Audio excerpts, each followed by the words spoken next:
विद्यार्थीगण, एक बार फिर से विमला विद्यालय के ई क्लासरूम में आप सबका स्वागत करता हूँ। आज हम विषय हिंदी इकाई 9 और कक्षा 8,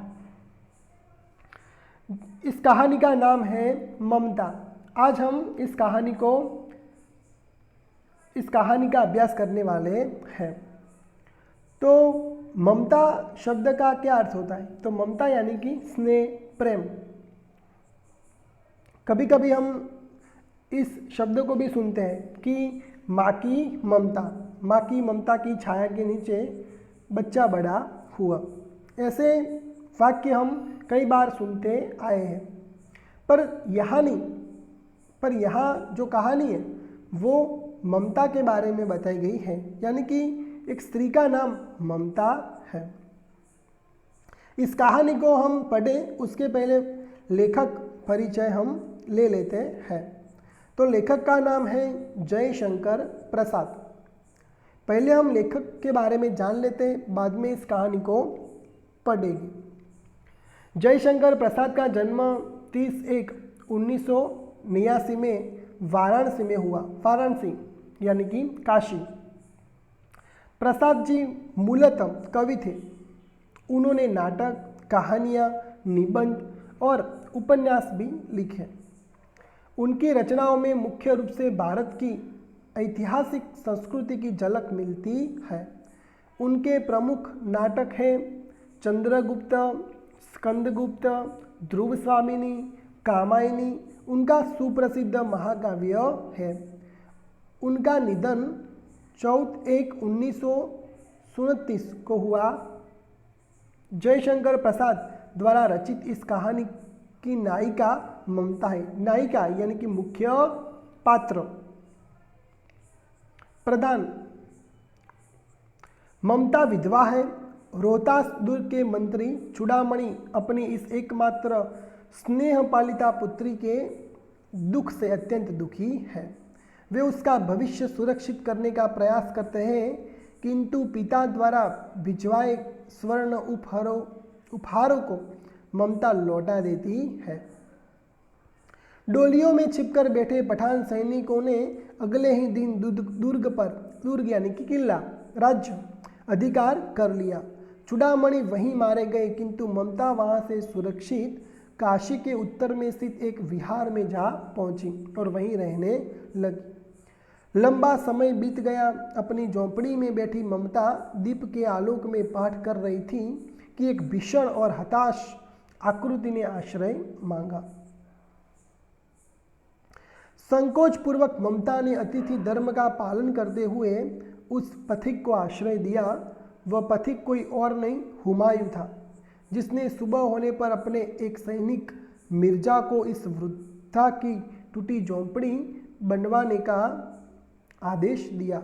ममता अब 70 वर्ष की हो चली थी।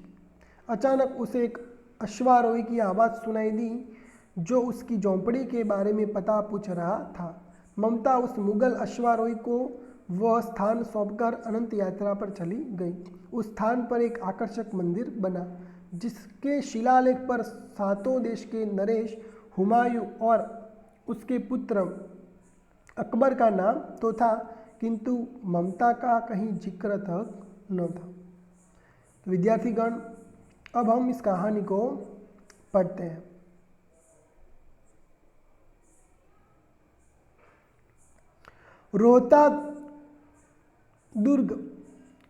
रोहतास दुर्ग के प्रकोष्ठ में बैठी हुई युवती ममता श्रवण के तीक्ष्ण गंभीर प्रवाह को देख रही थी। मन में वेदना, मस्तक में आंधी यानी कि तूफान, आंखों में पानी की बरसात लिए वह विकल थी।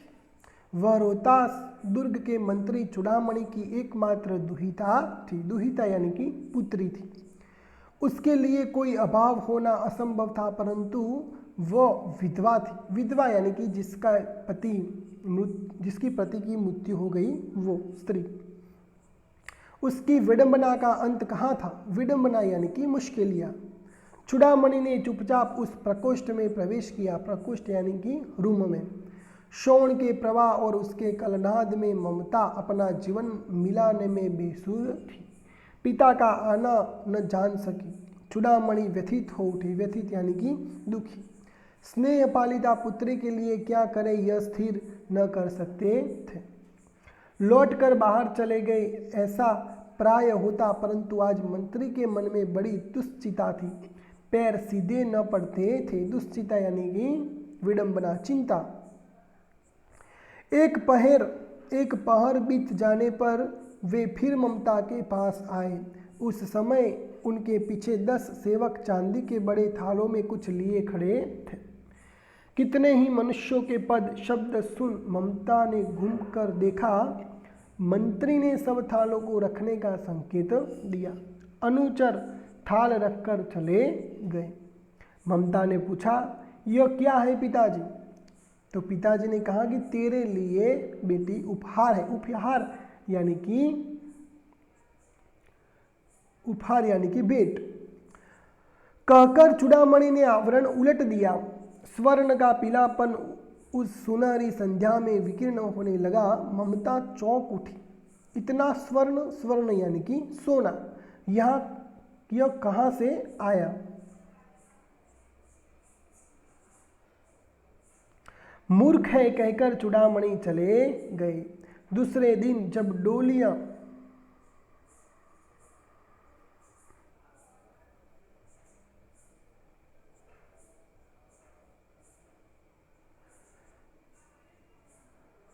ममता ने पूछा कि यह क्या है पिताजी? तो तेरे लिए बेटी उपहार है कहकर चूड़ामणि ने आवर उलट दिया। स्वर्ण का पीलापन उस सुनहरी संध्या में विकीर्ण होने लगा। ममता चौंक उठी। इतना स्वर्ण, यह कहाँ से आया? चुप रहो ममता, यह तुम्हारे लिए है। तो क्या अपने शत्रु का उत्कोच स्वीकार कर लिया? पिताजी यह अनर्थ है, अर्थ नहीं। ये अच्छा, अनर्थ यानी कि ये ठीक नहीं है। लौटा दीजिए पिताजी, हम लोग ब्राह्मण हैं, इतना सोना लेकर क्या करेंगे? इस पतनोन्मुख प्राचीन सामंत वंश का अंत समीप है बेटी। अंत यानी कि नाश, विनाश। किसी भी दिन शेरशाह रोहतास दुर्ग पर अधिकार कर सकता है। उस दिन मंत्रित्व न रहेगा, तब के लिए बेटी के उस दिन मैं मंत्री रहूंगा नहीं, तब के लिए ये है। हे भगवान, विपद के लिए इतना आयोजन, परमपिता की इच्छा के विरुद्ध इतना साहस, क्योंकि जो ईश्वर है वो किसी को भूखा सोने नहीं देता है, वो सबको खाना देता है। पिताजी क्या भीख न मिलेगी? क्या कोई हमें 2 मुट्ठी अन्न न देगा? यह असंभव है। फेर दीजिए पिताजी, मैं कांप रही हूं। इसकी चमक आंखों को अंधा बना रही है।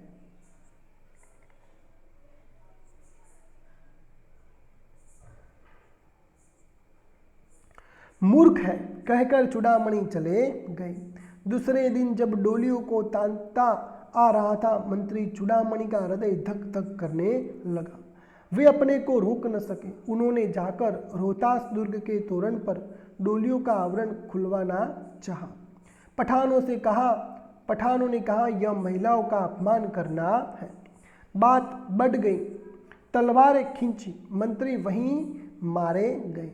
राजा रानी और कोष सब छलनी शेरशाह के हाथ पड़े। निकल गई ममता। डोली में भरे हुए पठान सैनिक दुर्ग भर में फैल गए, परंतु ममता न मिली। काशी के उत्तर में स्थित धर्मचक्र विहार मौर्य और गुप्त सम्राटों की कीर्ति का खड़महर था। खंडित शिखरों वाले भवन, तूण गुल्मों से ढके हुए प्राचीन और ईंटों के ढेर में बिखरी हुई भारतीय शिल्प की विभूति ग्रीष्म की चंद्रिका में स्वयं को शीतल कर रही थी। जहाँ गौतम का उपदेश ग्रहण करने के लिए पंचवर्गीय भिक्षु पहले मिले थे, उसी स्तूप के बगना विशेष की मलिन छाया में एक झोंपड़ी के दीपालोक में एक स्त्री पाठ कर रही थी। अनन्याशीयवंतो माँ ये जना पर्युपासते। पाठ रुक गया। एक भीषण, एक हताश आकृति दीपक के मंद प्रकाश में सामने खड़ी थी।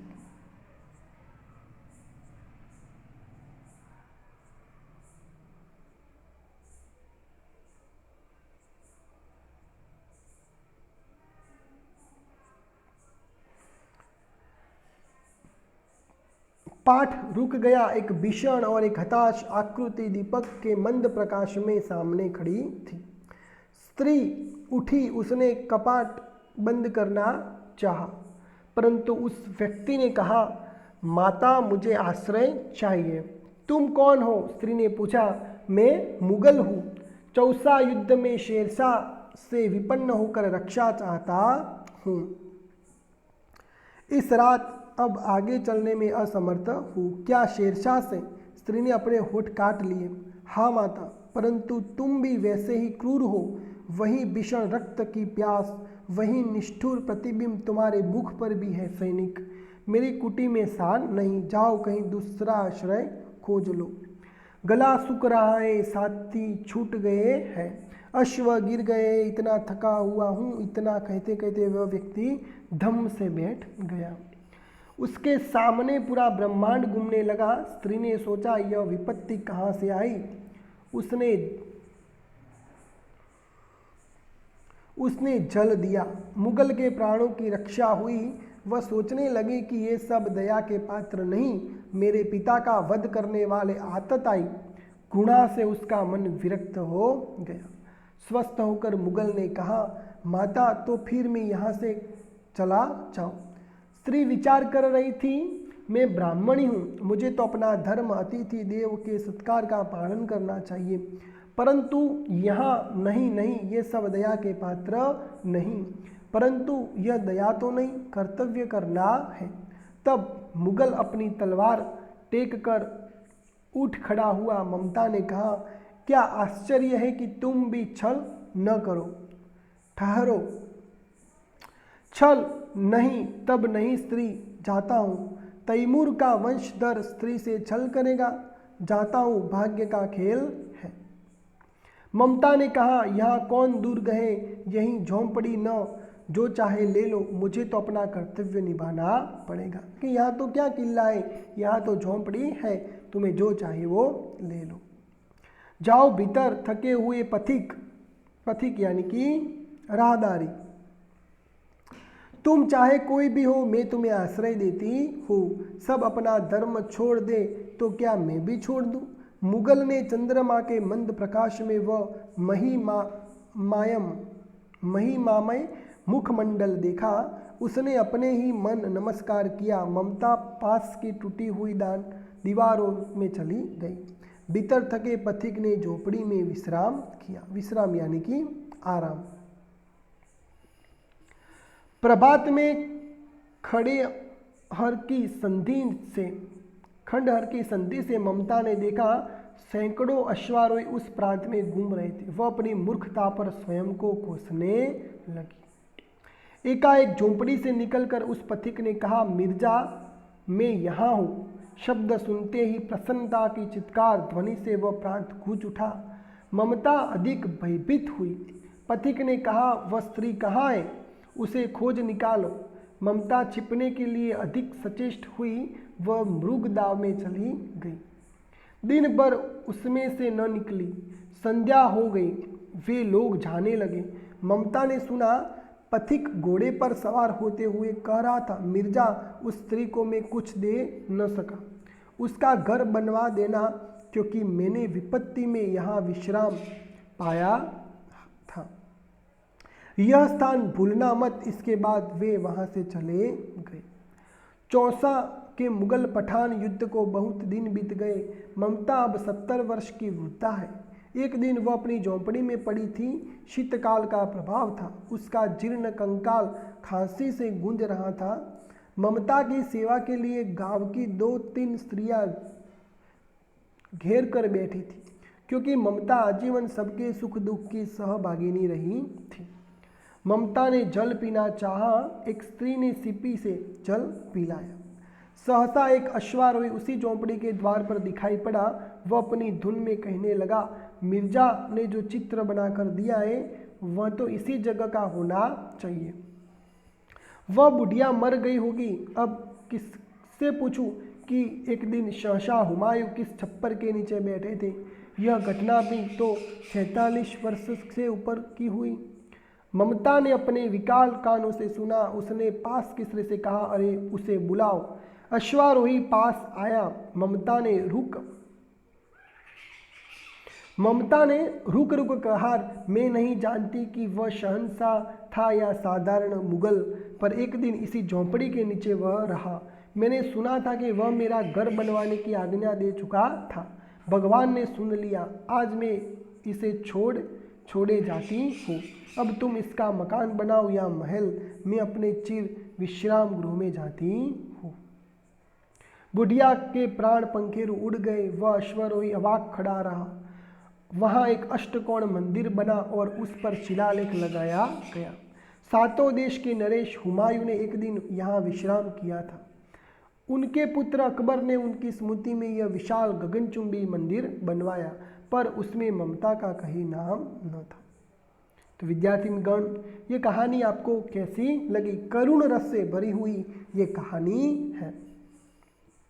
इस कहानी में यह बताया गया है कि एक स्त्री जिसका नाम ममता है, वो कितने विशाल हृदय वाली है, क्योंकि उसके पिताजी ने जब उसको सुवर्ण भेंट किया, क्योंकि उसके पिताजी को पहले से ही पता था कि अगर दूसरा राजा मुगल जो कि वो इस किले पर आक्रमण करेगा तो उनका मंत्री पद नहीं रहेगा और भविष्य में उनकी बेटी जो कि एक विधवा थी उसको तकलीफ पड़ेगी। तो उसके लिए उसने सुवर्ण दिया जिसके उसका भविष्य सोवर जाए। लेकिन हराम की, मुफ्त की कोई भी चीज़ ममता लेना नहीं चाहती थी। यह ममता का बड़प्पन था। तो ममता ने उसको लेने से इनकार कर दिया। दूसरे दिन जब उसके पिताजी की मृत्यु हो गई तब वो एक अलग ही स्थान पर रहने चली गई। और एक दिन हुमायूं यानी कि मुगल जो अकबर का पुत्र था, वो उसकी सहाय में आया, क्योंकि उसने कहा कि तुम मेरी सहाय कर दो, मैं युद्ध से हारा हुआ हूँ। तब ममता यह जानती थी कि उसके पिताजी को भी उसके पिताजी को भी एक मुगल ने ही मारा था। फिर भी वो अपने कर्तव्यता को नहीं भूली। उसने उस हुमायूं को शरण दी और जब हुमायूं ने वह कहा कि यहाँ पर एक बड़ा सा भव्य मकान बनाना, और वह यह कहकर वहाँ से फिर स्वस्थ होकर चला गया। तब जब मकान बना, बड़ा मंदिर बना, तब वो मंदिर में शिलालेख भी लगाया गया कि यहाँ पर सम्राट अकबर के पुत्र हुमायूं एक दिन विश्राम किया था।